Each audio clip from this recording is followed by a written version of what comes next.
whether progress is being made or not in certain sectors.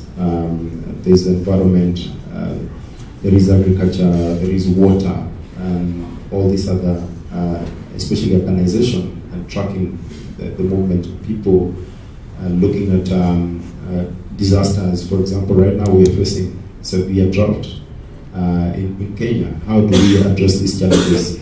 Using multiple sources of data, because it's increasingly clear that official data, whereas it's good, it cannot provide all the data that we need to know whether we're making progress or not. So for us, really, this partnership with the Office of the Deputy President, the Kenya Space Agency, which is represented here, are going to lead efforts towards bringing different stakeholders together to look at. So that innovation simply was something that the Australians simply supported Africa to do. The data keepers invention, that technology enables us to have data way back, I think 17 years if I'm not wrong. So we have 17 years of historic data that we can use, but also it gives us head start, as Kenya is what we call a leapfrog country. It gives us head start in all of these conversations. I think the other bit I think he's alluding to is capacity, right? Two other institutions now. We have the Food and Agriculture Organization and we have the Space Agency. Some people may be asking what is the business of global partnership and Office of the Deputy President in these issues of satellite.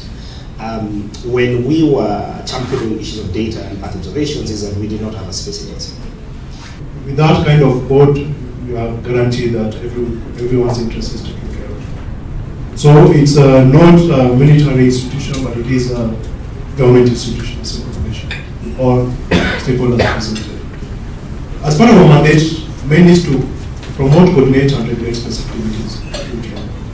Over the years, these activities have been conducted in various departments of government, be it meteorology, Survey of Kenya, Directorate of Nonsense and Resource Surveys, and there is Akosti, who has been in charge of the scientific aspect of it. So all these activities being carried out in these different institutions sometimes lead to duplication of efforts and overlap of responsibilities. So in order to minimize this, the agency was separated last year, and also to promote utilization of space data. That can be targeted to specific farmers, specific regions, or the entire country.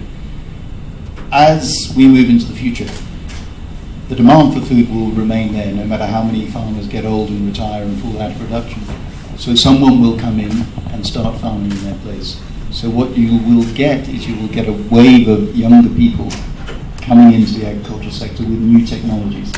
They become part of the conversation around policy and how do we leverage on space sciences as a source of data, but also for policy and decision making. Because remember, we are also the custodians of the intergovernmental budget